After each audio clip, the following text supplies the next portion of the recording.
proposta da competitividade, das formas cada vez mais refinadas da competitividade, da competição, que é o da lógica neoliberal, né, do desenvolvimento do capitalismo atual e tudo mais. Então, essas questões estão presentes aí no nosso cotidiano, os professores, não é? Doutorado em Educação na UES. Qual o conceito de universidade desse doutorado? A universidade é uma instituição educativa que está sendo transformada em uma instituição de mercado. Isso bate diretamente no modo de pesquisar no doutorado em educação, no modo de se trabalhar com esse currículo que vocês definiram e com o qual eu concordo, que acho muito interessante. Qual é o perfil do pesquisador em educação que a UES pretende formar? No projeto de vocês, isso está presente, não é? No currículo que vocês definiram, nas linhas de pesquisa, como isso foi feito pelos docentes desse programa, evidentemente que na prática desses docentes isso será traduzido. Mas eu penso que, como vocês sabem, que o projeto ele é sempre, só é efetivamente se ele for vivido, né? Ele pode ser uma bela peça registrada, mas é preciso torná-lo vida. Então, e a vida inclui os doutorandos que estão ingressando. Então, quais são de vocês, quais são os desejos que os movem a fazer o doutorado em educação? Como vocês se colocam como alunos nesse doutorado? Futuros pesquisadores ou pesquisadores em processo de desenvolvimento, não é? Qual é a expectativa de vocês? Porque isso também vai tornando vivido esse projeto, que é muito interessante, e que vai sendo ajustado, mas que, no meu modo de entender, não pode abrir mão das suas premissas, que estão explícitas lá, dos seus objetivos, que estão explícitos lá. Então, o resultado deste doutorado depende desta profunda articulação, que eu diria, epistemológica, metodológica, existencial e política, não é? Do trabalho que professores e docentes terão neste doutorado, na formação desses doutorandos.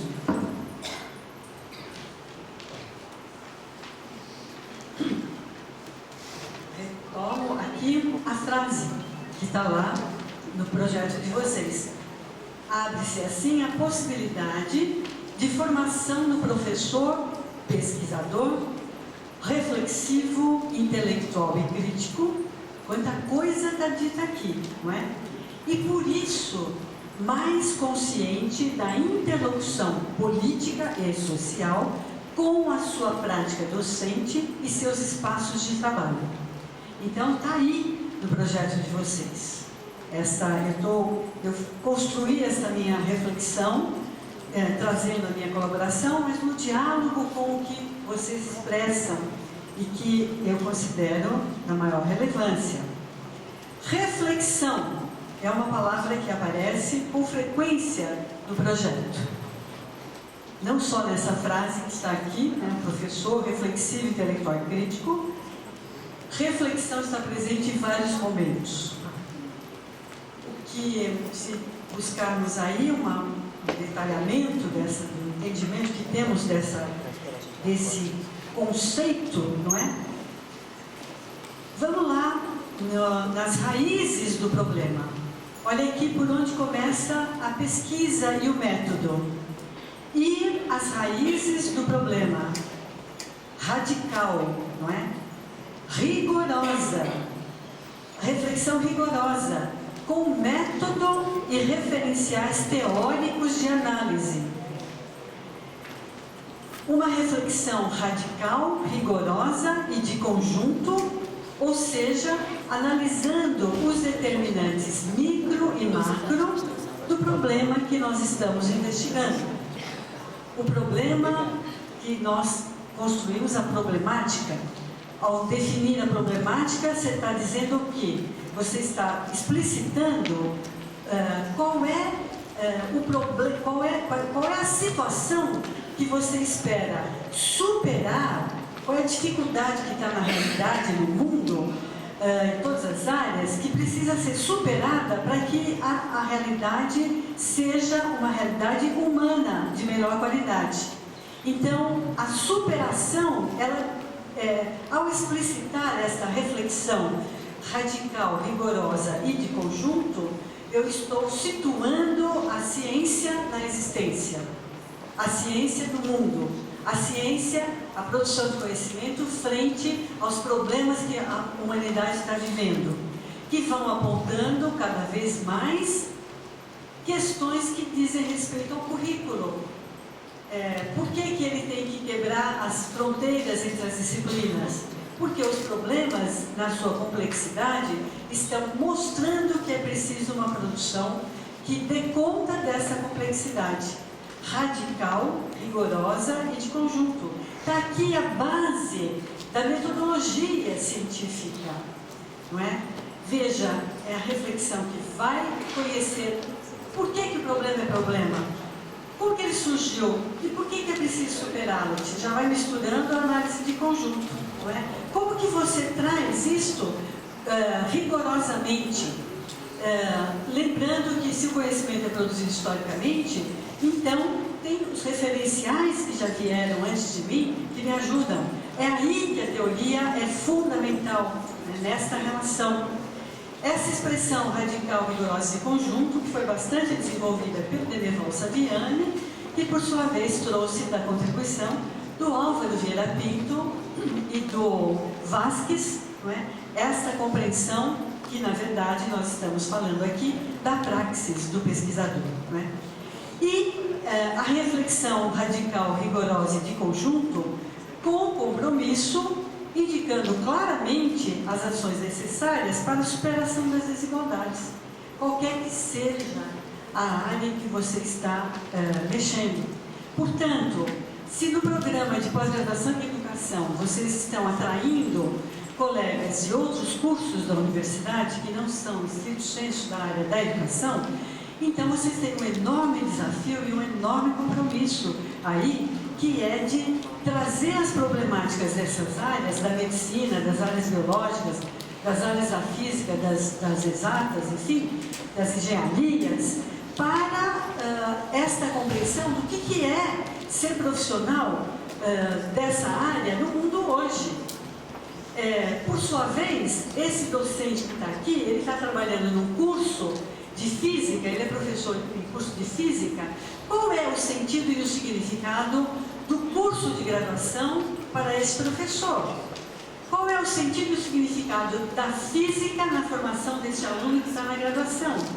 Qual é o sentido e o significado da formação do médico para esses estudantes e para os professores?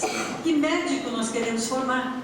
Nós estamos falando de pedagogia universitária aqui, nós estamos convidando esses nossos colegas a pensar o sentido e o significado da existência dele como profissional. A profissão é a forma que a gente tem de se inserir de modo organizado no mundo para torná-lo melhor, né? Esse é o sentido da profissão, para além, claro, da realização pessoal. Por isso é que as condições de trabalho, tudo isso precisam estar presentes nisso, mas o que a gente vai vendo que está acontecendo muito fortemente nos cursos de graduação é cada vez mais largar os cursos de graduação e ele ser quase que um rito de passagem para depressa o menino entrar numa especialização e ser aquele profissional medíocre, aquele profissional que não vai contribuir para a melhoria da medicina, porque não está contribuindo para a melhoria da saúde da humanidade, porque ele é tão especialista no dedo do pé, na unha, que ele desconhece o sistema imunológico e você morre da unha no pé. E vai por aí em todas as profissões, né? O que nós temos visto em grandes universidades, inclusive na minha, eu falo isso publicamente, sem nenhum constrangimento, só não vou citar em qual escola da USP, em que dirigentes ou mesmo docentes dizem que Os alunos são bons, o curso é bom, porque os alunos entraram bons. E que o curso já faz muito, se não piorados. Né? E aí eu digo, ótimo, então vamos fechar os cursos de graduação. Que tal? Fecha o curso de graduação, esse grande curso de graduação, fecha. Porque está sendo um jogar dinheiro fora. Se a graduação não vai fazer diferença, gente, do que nós estamos falando? Daqueles desafios que eu coloquei anteriormente das transformações do mundo contemporâneo. Né? Bom, o doutorado em educação, portanto, a UES pretende inovar? Eu acho que sim. E aqui eu convido vocês a lerem a quase pronta tese da Ana Lourdes Lima, que está justamente trabalhando essa questão da inovação. Ou da Violetana, que vai defender agora no final de abril, Lígia, que está também botando o dedo nessa história. O que é mesmo essa história de inovar? Não vou entrar por aí, mas eu vou dizer que o doutorado em educação da UES já delineia na sua proposta que ele pretende ser diferente, qualitativamente diferente, ao explicitar as suas posturas pedagógica, didática, epistemológica e metodológica. Então, fica muito claro ali na leitura, quando você vai, não precisa nem ir no subtexto, é no texto propriamente dito, vocês não serão apenas mais um doutorado em educação no Brasil. Vocês serão um doutorado que vai ter uma identidade muito clara, por conta estar situado nessa instituição que tem esse histórico e por conta de ter esses profissionais que cresceram aqui, se fizeram aqui, de profissionais que vieram de fora e que congregam uma linha geral, né, de qual é o seu compromisso ao criar o doutorado em educação.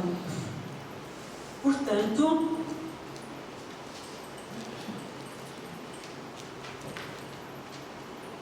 vejam aqui a pedagoga falando, não é? Das decorrências, no repensar os processos de ensino-aprendizagem, rompendo com a forma tradicional. Então, o que quer dizer esse ler de madrugada, ler no bar da esquina, etc.? Por quê? Não é? E como que o lido se torna objeto de discussão, de análise, de interpretação? Como que o lido pode transformar a capacidade, a forma de pensar do estudante? Quer dizer, qual é o diferencial que o curso coloca, na contramão do que eu falei, da graduação, para esse estudante que está ingressando? Vocês estão todos empoderados aí, porque ingressaram no doutorado, não é isso? É um motivo de orgulho para vocês, sem dúvida. É igual o estudante quando entra no curso de medicina, direito, os clássicos lá, né? Pedagogia, é uma conquista individual de vocês, sem dúvida nenhuma, é um mérito de vocês, não é? Mas vocês também precisam ter a humildade de saber que vocês são aprendizes, não é? Aprendizes que somos sempre da vida, né? Como o Socorro também nos ensina. E essa aprendizagem, a gente tem uma trajetória, e nós, professores, temos que fazer essa diferença na formação de vocês, né? Senão não precisa tanto investimento no doutorado, não é? E veja lá, na reconfiguração dos saberes, não é? Para anular a dicotomia entre o saber científico e o saber popular, o que é ciência, o que é cultura, o que é ciência, o que é vida, o que é pesquisa e o que é ensino, não é? Reconfigurações do que é ensino com pesquisa, não é?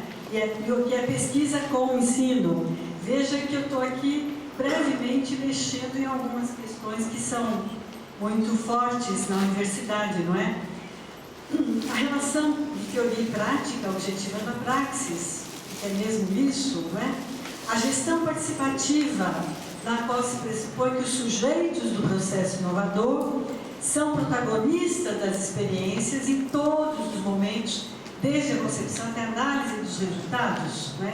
Análise no âmbito do programa e análise pública, quando se apresenta nos eventos, não é? Por isso que é importante que nos eventos a gente garanta espaços de discussão das pesquisas apresentadas. Por isso é que uma demanda do EDIP foi de reduzir o tamanho, além das questões logísticas, mas principalmente para se tentar garantir que os apresentadores dos painéis e dos simpósios tenha pessoas que assistam e discutam. Porque o que nós estamos vendo nos grandes eventos, nacionais e internacionais, é que o camarada vai lá, apresenta sua pesquisa e tchau.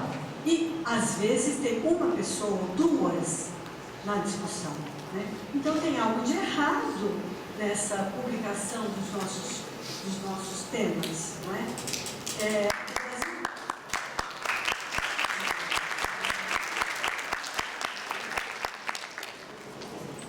Quando a Amped se estruturou, de novo Jacques, né? Vocês já viram que a idade dele também foi com a minha, né? Um pouquinho a mais, né, dele. Até porque os cabelos brancos ali, né, são... Eu não tenho, ó.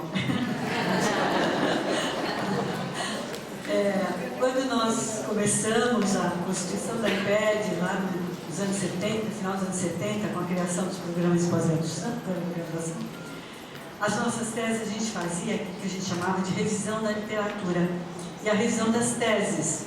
A Amped publicava um caderno onde tinha o resumo de todas as teses defendidas no Brasil. Tudo bem que eram 30, 40 por ano no máximo, né? À medida que isso foi se avolumando, nós fomos perdendo esse espaço, mas hoje tem no site da CAPES, no portal, você tem lá todas as teses que foram defendidas, não é? E muitas vezes, já então, agora nessa experiência de estar participando de tantas bancas, você vai vendo o quanto de desperdício que nós estamos fazendo, muitas vezes de energia, porque a gente vê uma tese defendida aqui que poderia ter conversado com aquela de não sei aonde, mas a outra, e fica meio um repeteco de coisas que não se agregam, né? Então, tem aí desafios enormes, não é? Enfim, a discussão dos resultados, não é? Decorrências para os currículos, que tem que romper com os parâmetros da modernidade, e por isso estabelece uma relação homem-conhecimento, de modo a não separar sujeito do objeto, não é? Aí as pesquisas qualitativas têm nos ajudado muito. O processo de ensino-aprendizagem, utilizando uma abordagem investigativa, questionadora, crítica de toda e qualquer teoria estudada. Olha aqui a importância do debate, da discussão em grupo, do pequeno grupo, dos estudantes de doutorado, não é? Da constituição do grupo de pesquisa, crítica da realidade, da teoria estudada, da realidade observada e privilegiando uma relação com a vida que extrapola os limites da universidade. Então, essas questões que, no nosso caso, da área da educação, desembocam diretamente nas questões da educação, que se pratica na escola, do sistema público, enfim, e que, nos demais profissionais, se traduz diretamente no exercício profissional das diferentes áreas, não é? Pobre de nós, cidadãos, que estamos precisando de um advogado trabalhista e que aí você não encontra um especialista nessa área, porque o curso de Direito, o advogado, ele já começa na especialização do direito comercial, não é? E aí está cheio de direito comercial e não tem direito trabalhista, né? Então, exercício da profissão, não é? Do ponto de vista da didática, de redefinir a relação com o saber, qual o sentido da física na minha vida? Eu que sou profissional da física, ou da biologia, ou da matemática, ou da história da educação, ou de, sei lá, toda e qualquer disciplina, não é? Que nos identificam. Como é que é esta relação? Como é que nós podemos pensar no currículo no eixo da interdisciplinaridade? Veja que eu não estou falando de novidade, não é? Com o envolvimento dos doutorandos, inclusive em atividades de extensão,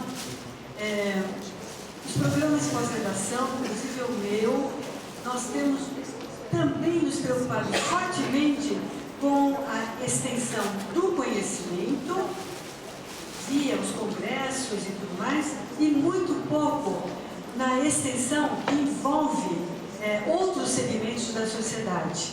Então, estamos lá começando uma tentativa de que os doutorandos, ao mesmo tempo que eles desenvolvem a sua pesquisa, ele vai oferecer uma oficina aberta, no nosso caso lá, para professores da escola básica, pública, sobre decorrente do tema que ele está desenvolvendo lá. Então, essa é uma forma de você, além dele publicar e fazer os papers para publicar, eu não estou dizendo que a gente não tem que publicar, ao contrário, não é? Eu estou dizendo que a gente vai perdendo um pouco essa dimensão da relação nossa com o conhecimento e do conhecimento na construção da vida.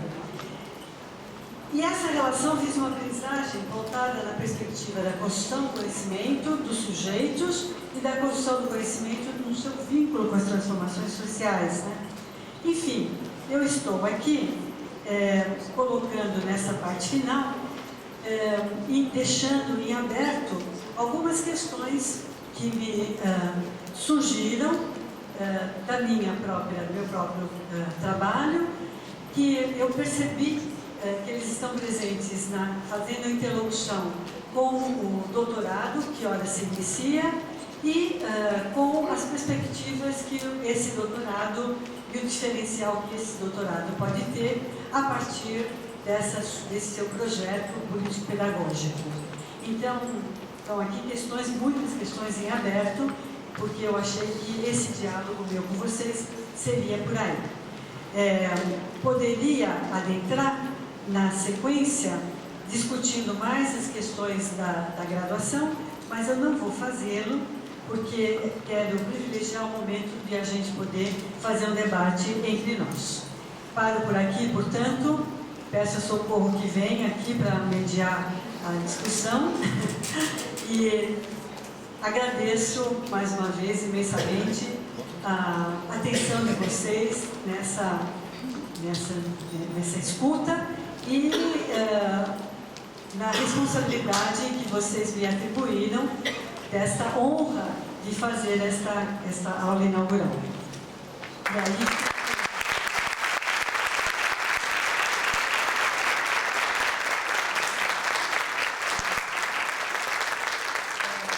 refletir também o sentido da palavra inaugural, né?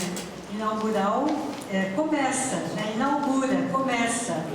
E aí tem a continuidade. Então isso me deu também uma certa paz de ver como é que eu me colocava nesse tema, que vocês me colocaram como desafio. Isabel, ok? Muito obrigada.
Bom dia. Eu queria parabenizar a professora Aleste.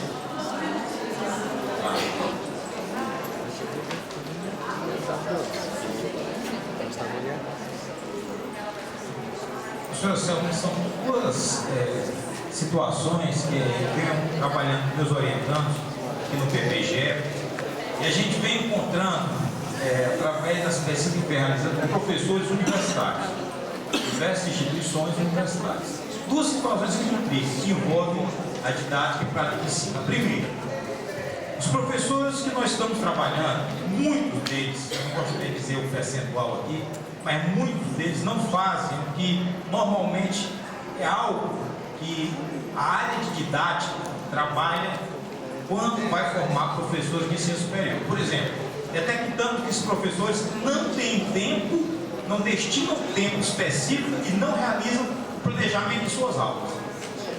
Nós detectamos que muitos desses professores, ao avaliar, não usam a avaliação na perspectiva daquele ato que auxilia o seu estudante a melhorar a sua aprendizagem, mas simplesmente como ato de verificação. Então, são ações básicas que na didática são princípios básicos para trabalhar na didática que esses professores não estão realizando, e aí a gente entende por que as coisas não estão funcionando bem. E o segundo ponto que eu queria que a senhora comentasse é o seguinte: muitas áreas da licenciatura estão trabalhando com núcleos dentro delas mesmas, os núcleos de didática específica para as áreas do ensino. Por exemplo, no caso da história, a história tinha uma relação com a pedagogia e as áreas da educação, ou da didática, ou da metodologia, vão trabalhadas pelos professores da pedagogia, aquele velho esquema 3+1, né? Com essa relação da licenciatura separando os bacharelados, e o curso deveria ser diferenciado de centro bacharelado, muitos cursos de licenciatura criaram seus núcleos específicos de ensino. Só que muitos desses cursos não têm professores devidamente formados para o ensino. Aí viraram aqueles professores que dizem que eu vou trabalhar com a didática da história, com a metodologia da história, mas eu sou historiador de formação, historiador. E aí afastou-se da pedagogia. Isso é algo que vem crescendo nas universidades. E aí as pesquisas que a gente vem desenvolvendo, nós estamos detectando que está gerando um problema muito sério. As pessoas estão mais interessadas na discussão específica da área de formação, como na área de licenciatura em História, do que no ensino da História, que era uma discussão feita com a pedagogia. Eu não estou dizendo que eu não tenho um julgamento ainda sobre se é necessário juntar, como necessário isso fazer, para fazer essa relação entre o historiador e o ensino da história, o geógrafo, o ensino da geografia, o matemático e o ensino da matemática. Para que a senhora reflete sobre isso, né? Mais outra intervenção para a 3, né?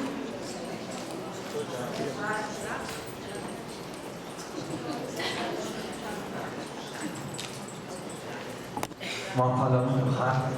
Primeiro, eu queria realmente agradecer sinceramente a professora Selma, realmente pela contribuição, a reflexão que traz e as provocações que tem. Agora, foi convidado para a aula inaugural do doutorado em educação.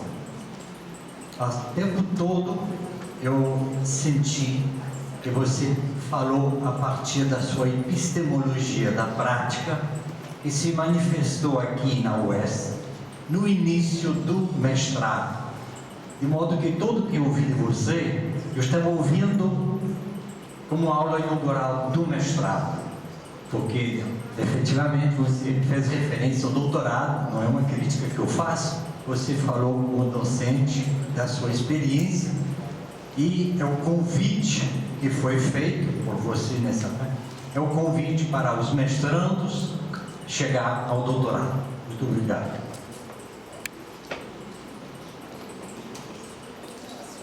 Uma terceira. Bom dia. Eu vou para a escola básica. Eu sou como de França, sou egressa do curso do SEMAI, que hoje é PPG. E aí a professora trouxe a preocupação com as publicações em relação à escola básica. E eu trago o reflexo do ensino que nós temos, como é que ele chega à escola básica. Como é que o professor da escola básica consegue conviver, e aí eu vou usar a sua palavra, com esse refinamento da exclusão com alunos semi-analfabetos. E a universidade faz o quê? E nós, mestres, fazemos o quê? Publicamos? Reforçamos isso? Contamos isso? Fica em quê? Se nós temos discussões, análises e pensamentos em muitas leituras, em busca de quais, em muitas publicações, a que a senhora corajosamente denuncia como um produtivismo de recorte e colagem, e a nossa ação? Eu sou professora da escola básica, mas vez ou outra o meu pé chega à educação superior. E o que é que efetivamente nós temos feito para que denúncias como a que o professor Germano traz, preocupações como a que ele traz, em relação a ações fundamentais do ensino, planejar e avaliar? E a gente fica em quê? Publicando?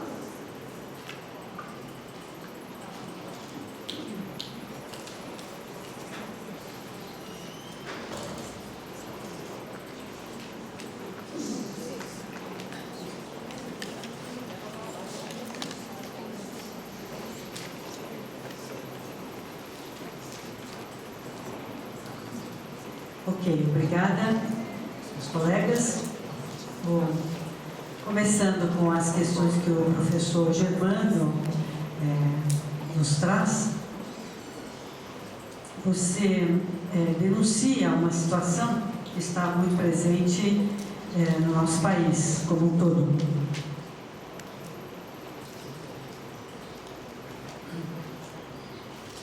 E começo esta reflexão lembrando que, no caso da UES, o Centro de Educação, em outros locais nós temos uma outra nomenclatura, como Faculdade de Educação e outros Departamentos de Educação.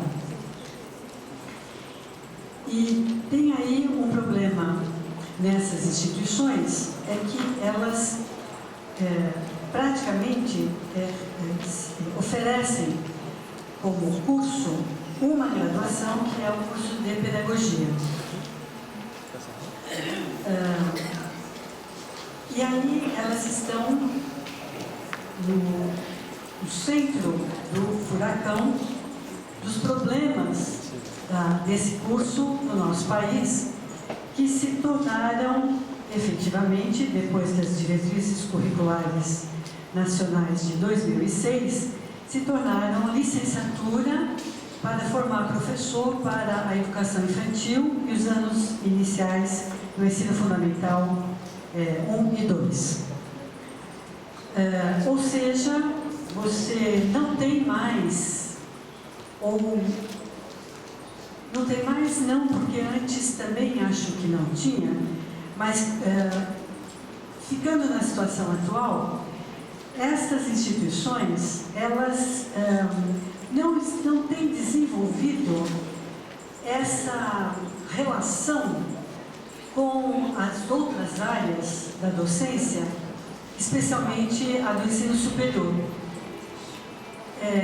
Quando muito, elas criaram uma disciplina chamada Metodologia do Ensino Superior, que é oferecida de uma maneira, às vezes, numa concepção tecnicista da didática, o que é insuficiente, porque se pode resolver algumas questões de relacionamento professor-aluno no imediato, quiçá, possa resolver, não traz o âmago da questão da docência, que é maior do que apenas e tão somente uma relação técnica de formas de ensinar.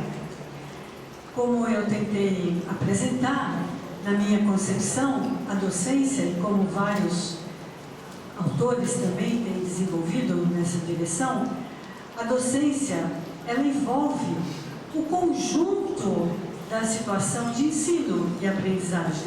Portanto, se você está sendo professor no ensino superior, para poder dar sentido ao planejamento que você vai fazer da sua aula, você precisa ter a clareza de qual é a importância da sua disciplina, da qual esta aula faz parte, no contexto da formação desse profissional que vai ser futuro, não é?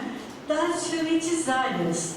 Então, qual o sentido da disciplina que eu trabalho, ficando aí no esquema da grade disciplinar, qual é o sentido dessa disciplina na formação desse sujeito e no campo do conhecimento, no desenvolvimento do campo de conhecimento desta área, nos seus vínculos com a produção social. Então, veja que a técnica, ela é profundamente definidora da concepção que você tem do que é ser professor nesse momento que você está sendo professor. E isso vale para todos o que nós vamos chamar assim, dos componentes didáticos do processo de ensino-aprendizagem, envolvendo, você citou, planejamento, avaliação, e que eu amplio com o currículo do curso, portanto, com as finalidades desse curso, na formação dentro dessa área, as finalidades desse ensino, desse curso, dessa área, no contexto da universidade ou do ensino superior, que por sua vez está em contextos mais amplos. Então, não é uma simples questão de aprender se você usar um martelo, vai ser mais adequado do que usar a chave de fenda. Mas qual é o sentido e o significado que traduz na atividade docente esta concepção de mundo, essa visão que você tem do conhecimento, da relação com o conhecimento, da relação com o seu estudante, com esse estudante que, por sua vez, é sempre um desafio, porque há mudanças profundas. Eu citei, na nossa situação atual, essa transformação dos estudantes do ensino superior. Então, o fato é que nós estamos despreparados na universidade para fazer conta ao desenvolvimento profissional docente dos docentes do ensino superior. Em todas essas dimensões que eu fui citando. Então, o curso de pós-graduação, o programa, o mestrado e doutorado, ele pode entrar, ele tem um compromisso colocado pela CAPES de ser este preparador, aliás, colocado na própria LDB, né, do docente do ensino superior. Então, Germano, eu estou aqui constatando, trazendo um conjunto de constatações dos problemas que nós estamos, das deficiências que nós estamos no campo da educação para fazer frente a esse desafio. E aí, o diálogo entre, por exemplo, um pedagogo que sai, egresso de um curso de licenciatura para formar professor da educação infantil do ensino fundamental, ele não tem um preparo, não tem preparo nenhum para lidar com a questão da docência no ensino superior. Então tem um buraco aí que eu não sei como é que nós vamos suprir isso. Nós estamos aí com uma dificuldade muito grande. E a questão que você situa, né, das licenciaturas,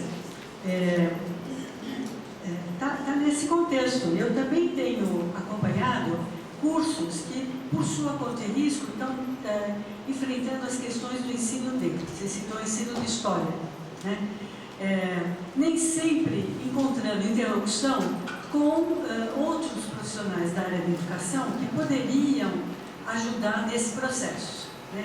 Então, isso é uma realidade que está posta, né?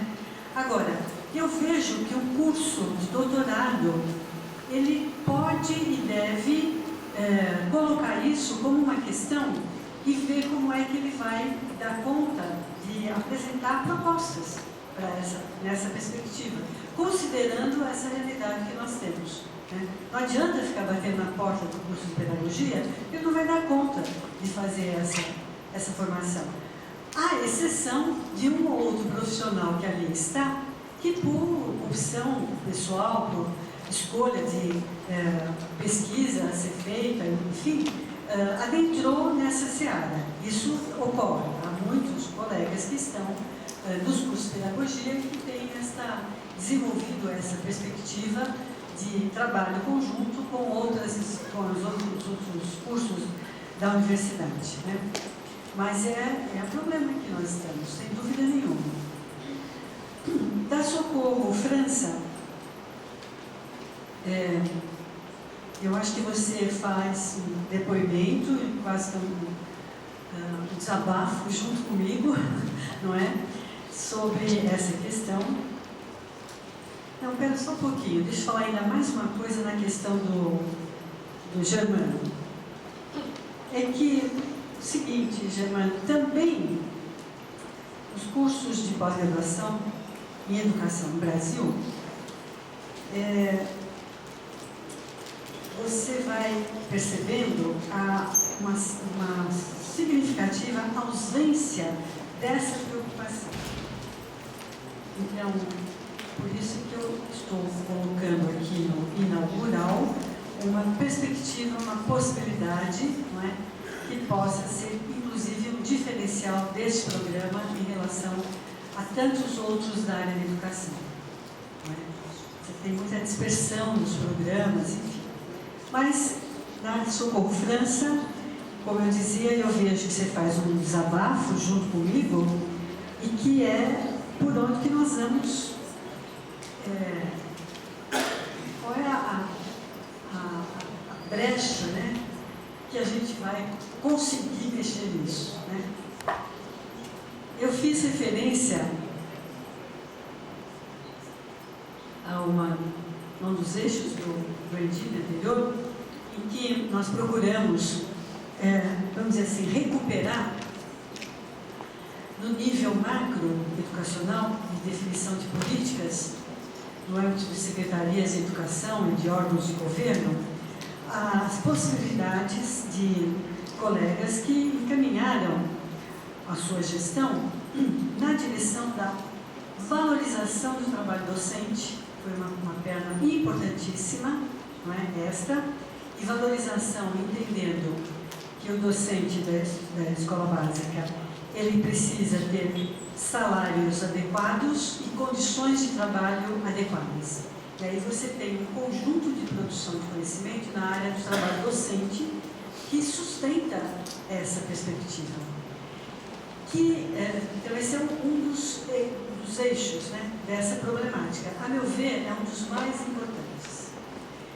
E um dos mais difíceis de nós conseguirmos, porque nós estamos num contexto em que nós estamos vivendo um avanço do capitalismo, um refinamento das formas de exploração e de ampliação da desigualdade, que ficam subsumidas e de vez em quando escondidas em, aspas, boas ações, do tipo, a escola pública está tão ruim, aí você tem um setor, uma ONG do setor privado, que cria um programa de leitura, de desenvolvimento da leitura, e que oferece a um município ou a uma escola, meia dúzia de escolas, que por sua vez trabalha com 10 alunos dentro da escola e prepara bem esses alunos para ler. Né? A escola tem, sei lá, 1.500 alunos. E aí o projeto vira uma referência, né, na mídia e tudo mais.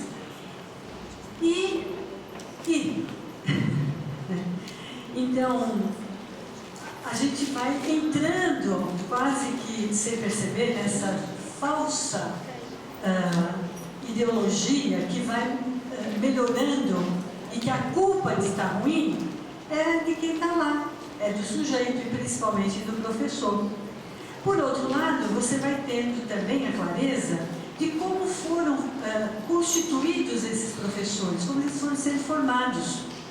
E aí vamos lembrar que nos anos 90, o governo brasileiro fez uma opção muito clara de expandir o ensino superior particular, que hoje responde por quase 90% das matrículas, não é? Para os donos do setor privado da educação, porque esses donos foram financiadores da campanha daquele presidente, e esses financiadores iam perder o seu espaço de mercado na educação básica, porque o Brasil tinha que ampliar a escolaridade básica para todo mundo. E que cursos que foram criados? Licenciatura. Então, esses professores saíram desses cursos, a grande maioria deles, não é? Então, quando você entra no micro, que você vê professor que não se importa com o que está acontecendo na classe, na turma, né? E que ele próprio está ali, nem sabe direito por quê, você vai vendo, é o professor, né? Vamos às raízes do problema. Agora, expandir essa escolaridade de qualidade para todo mundo não é interesse das políticas neoliberais que estão fortemente presentes ainda em vários países e principalmente no Brasil.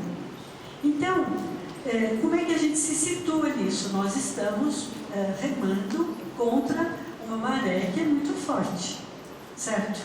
E que eu dei aqui um depoimento meu pessoal, nos mostra que não é hora de largar os remos, né? Apesar da força que você tem que fazer, né? Um pouco nessa perspectiva.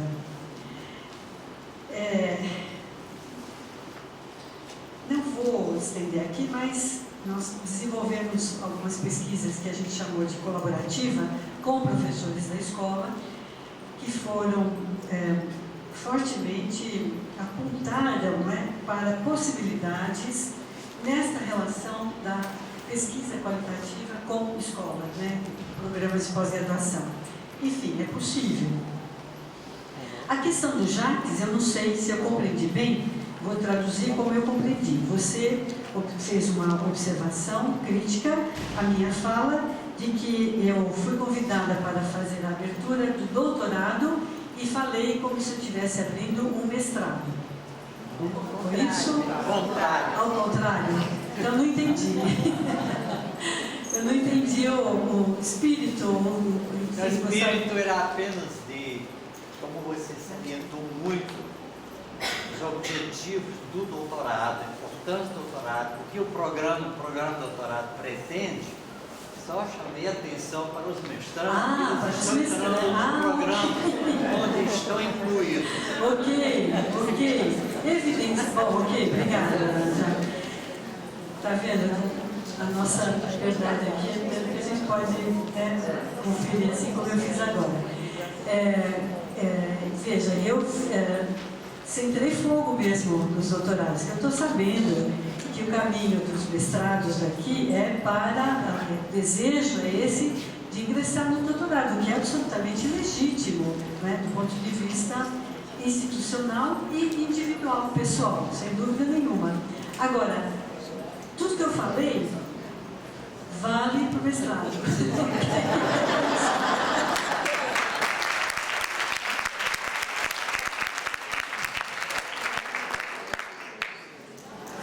Uma segunda rodada de inglês. Gabriel. Até porque, se os mestrados, os docentes que estão no mestrado, os alunos que estão no mestrado, se incluírem dessas questões todas, eles já estão construindo esse novo doutorado, ok? Então, no caminho.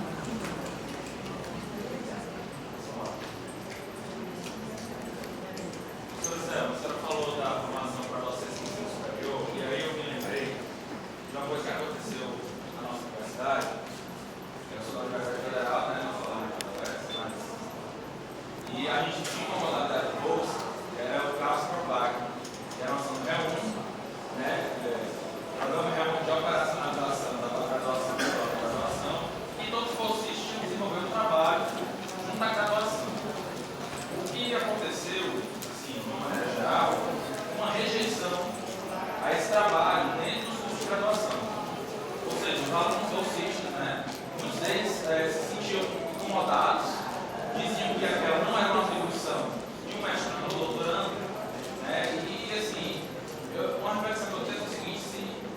se a crise na formação para a docência do ensino superior já não começa aí nessa percepção de que mestrado e doutorado tem que ser uma formação unicamente para pesquisa.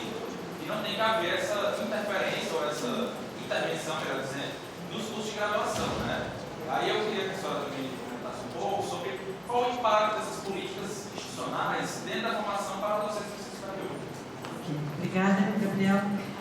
Eu começo falando aqui de uma... desculpe, a rodada de 3.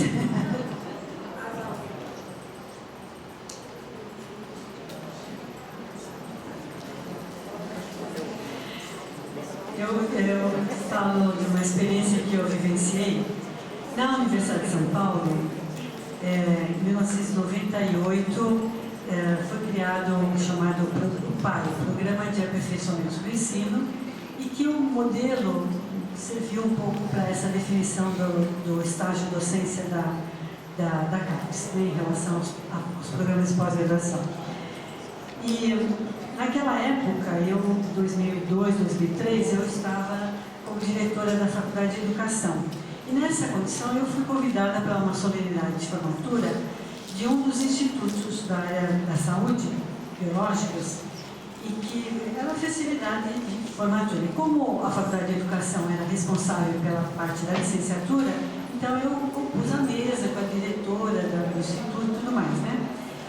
E o professor homenageado pelos alunos foi o monitor.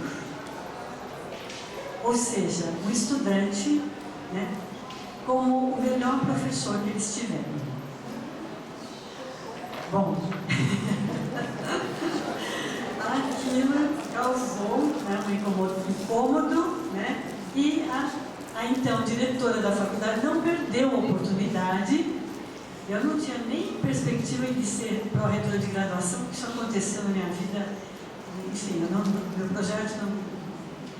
Mas eu já dei uma cutucada naquela solenidade, que foi o quanto que a graduação está desprestigiada, a ponto de os docentes fazerem uso, os docentes, as chefias, a estrutura, né, fazer uso do que seria o espaço de estágio docência.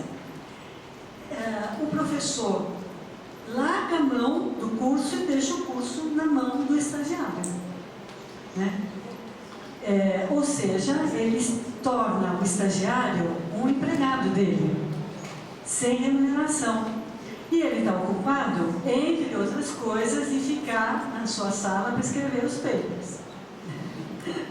Então, eu acho que a sua questão, ela explicita o problema do exercício do trabalho docente na universidade como um todo, não é?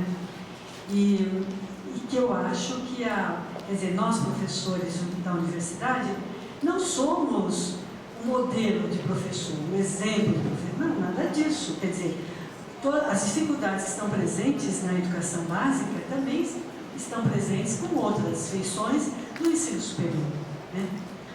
Então, eu vejo que a criação dessa exigência, ela é importante. Eu acho que ela provoca coisas como essa que nós estamos discutindo aqui, como também provoca que as instituições tenham desenhos institucionais de formação docente interessantes, não é? A minha colega Marisabel de Almeida, que vocês gentilmente convidaram para ela vir aqui na sexta-feira, se não me engano, mas que ela não vai poder vir porque ela quebrou a perna e tem que fazer uma cirurgia.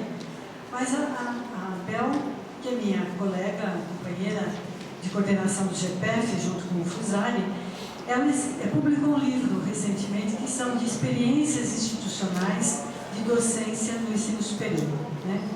E está muito interessante que ela trouxe experiências da Espanha, que tem propostas interessantes, mas há outros países também que tem. E outros que também é um lixo, assim, porque é um tecnicismo só, né? E ela fez esse trabalho num diálogo com o trabalho que nós procuramos desenvolver na USP, quando eu e ela estávamos na pró-reitoria de graduação.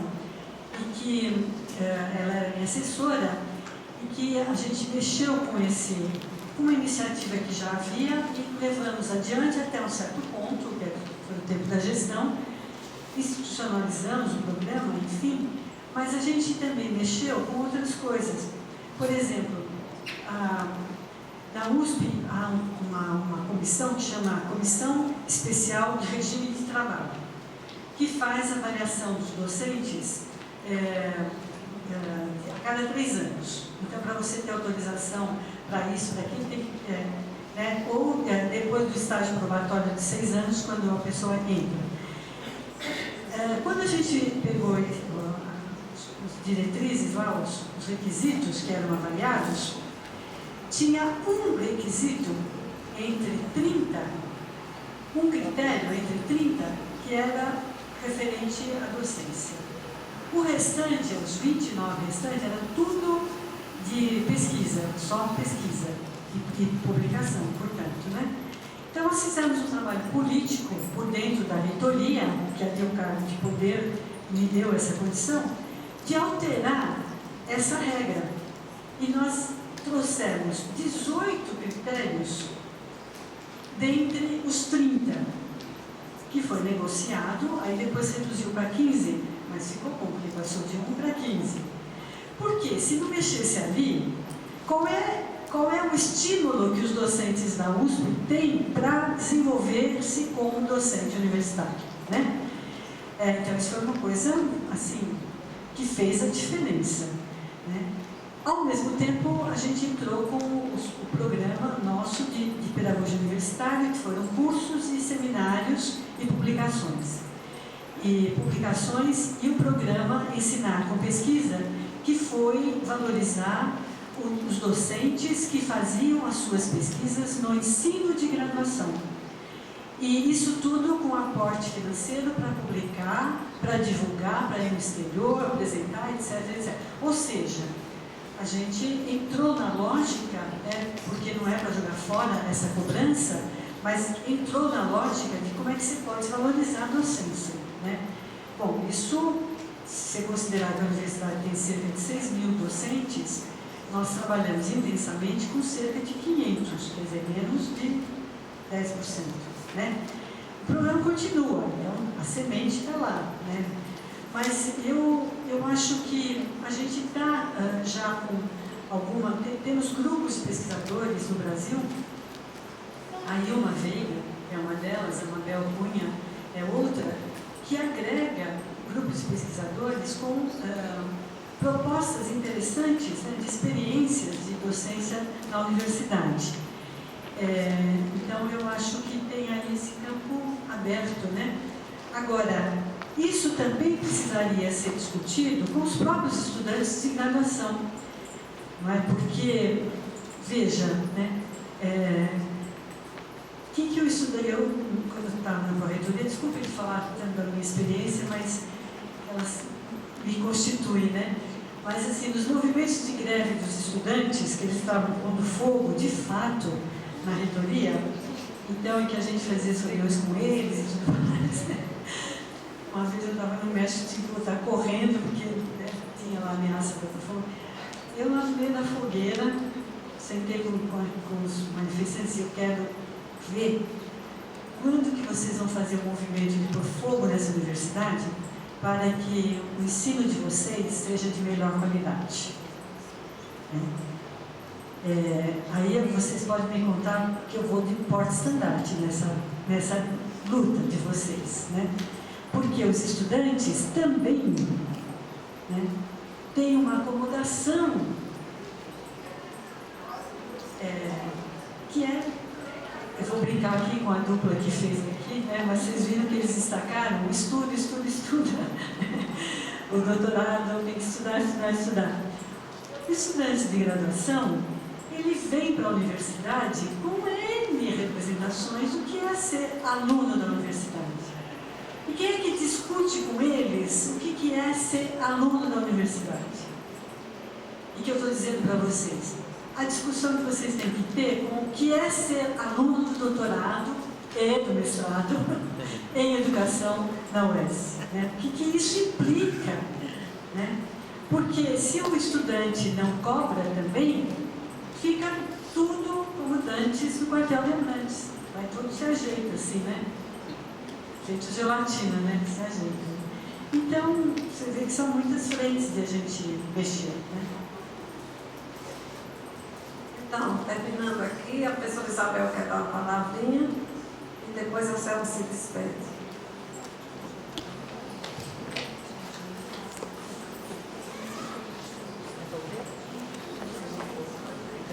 Bom, obrigada.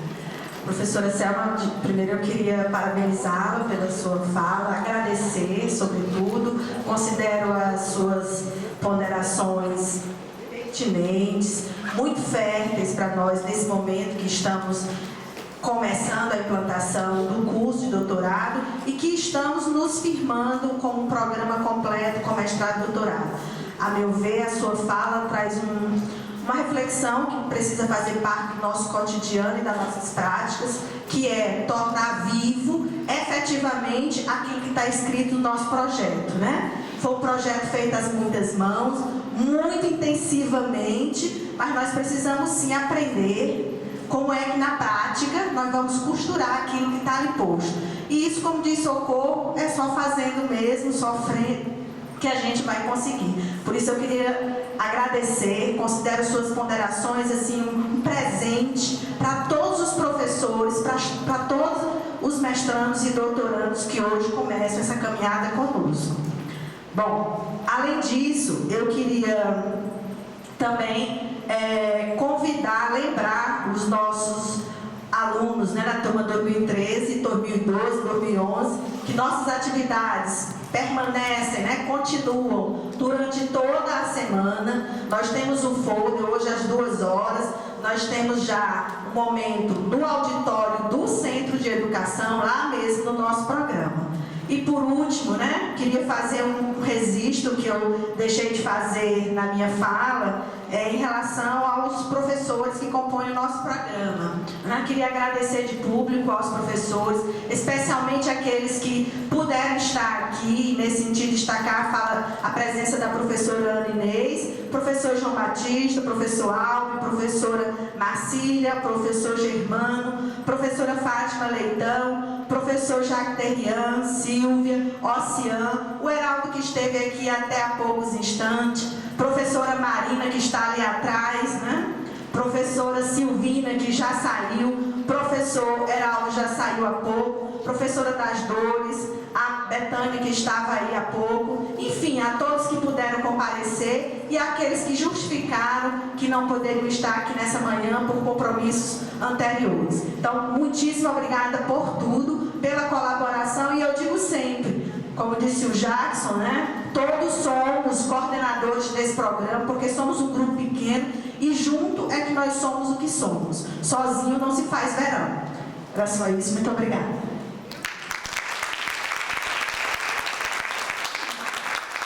Quero agradecer a Isabel, especialmente a você, Isabel Sabino, o esforço para coordenar esse programa. Eu digo que coordenar programa de pós-graduação é um trabalho, né? Um trabalho, principalmente nas relações com a CAPES, né? E que, enfim, que dá tanto sofrimento, mas que tem também um sentido importante aí de valorização, como a valorização posta a esse programa. Então eu quero expressar a você meu agradecimento e a minha solidariedade nesse difícil trabalho que você tem, se você já está, né, que é da coordenação do doutorado, e assim como junto com todos os colegas. Mas com esses nomes todos que você citou, esse trabalho vai ficar mais leve, porque são todos da melhor qualidade, os que estão dando aula no mestrado e os que estão dando aula no doutorado. Obrigada, Isabel.